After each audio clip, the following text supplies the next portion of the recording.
शिवशंभूनगरच्या नवकन्यानगर Bharatwada road येथील खसरा क्रमांक 40/1 भूखंड क्रमांक 17 ते 19 वर उभ्या करण्यात आलेल्या अनधिकृत प्रार्थना स्थळाच्या बांधकामाविरोधात श्री शिव प्रतिष्ठान हिंदुस्थान आणि सकल हिंदू समाज आक्रमक झाला आहे। 29 मार्च पासून सुरू असलेल्या या वादग्रस्त बांधकामाविरोधात पोलीस, एनएमसी, एमआयटी प्रशासनाकडे तक्रारी करूनही कोणतीही ठोस कारवाई झालेली नाही।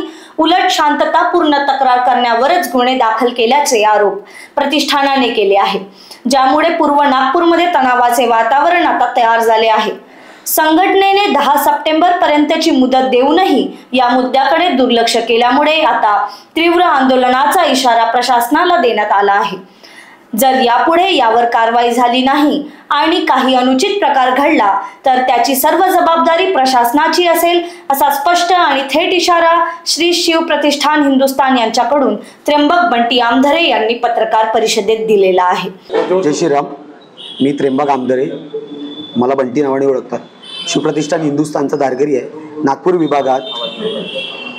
विभागात भरतवाडामध्ये शिवशंभूनगरला एक अनधिकृत चर्च बनलेला आहे। त्याच्यासाठी आम्ही पोलीस स्टेशनला कंप्लेंट केली, महानगरपालिकेला केली, NIT ला केली, स्मार्ट सिटीला केली, सगळं झालं। सगळे गोल 6 महिन्यापासून आम्हाला फिरवत आहे। 29 मार्चला आम्ही कंप्लेंट केली होती पोलीस स्टेशनला। 29 मार्च पासून तर आज 26 सप्टेंबर 6 महिन्याच्या कालावधीत 1 पण रुपयाची कारवाई तिथे झाली नाही। एक वीट उठली नाहीये तिथून। तिथे त्या 3,500 स्क्वेअर फीट मध्ये ते धर्मांतरांचं काम तिथे चालू आहे आणि त्या कामाच्या बाजूला म्हणजे त्या धर्मांतरांचं ते जागा आहे, जे बांधकाम आहे, त्या बांधकामाच्या बाजूला गॅस गोडाऊन आहे, पार्किंगची व्यवस्था नाही आहे। वस्तीतल्या 90% लोकांचा विरोध आहे। 99% लोकसंख्या ही हिंदूंची आहे। ख्रिश्चन मिशनरीज तिथे आहे नाही, तरी ते अवैधरित्या सगळं चांगल्या पद्धतीने बनत आहे आणि प्रशासन बिलकुल त्याकडे लक्ष देत नाहीये। हेच लक्ष 5 वर्षापूर्वी भांडेवाडीकडे नाही दिल्यामुळे आज भांडेवाडीमध्ये 1500 ते 1800 घरं हे ख्रिश्चन मिशनरीजची झाली आहे। तो पण स्लम एरिया होता, हा पण स्लम एरिया आहे। आज आम्ही जर मुद्दा नाही उचलला 5 वर्षांनी तिथं पण तेच घडणार आहे। मग सगळ्यात अगोदर आम्ही पोलीस स्टेशनला निवेदन दिलं।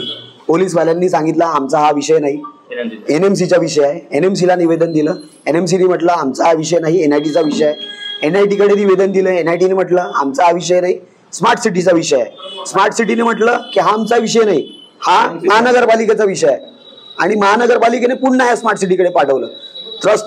त्रासून आम्ही सोशल मीडियाच्या मार्फत मागे कोणत्या तारखेला, मला वाटते 26-27 तारखेला आम्ही वॉर्निंग दिली होती की येत्या 10 तारखेपर्यंत आम्हाला याचं सोल्युशन मिळलं नाही तर भव्य दिव्य सकल हिंदू समाजाच्या वतीने आणि शिव प्रतिष्ठान हिंदुस्थानच्या वतीने आम्ही तिथे तीव्र निषेध प्रदर्शन करू। पण त्याच्यानंतर पण त्यांनी लक्ष दिलं नाही, म्हणून आज आम्ही पत्रकारांकडे आलो आहे। Report Shweta Wankade, Lokvahini media, Nagpur.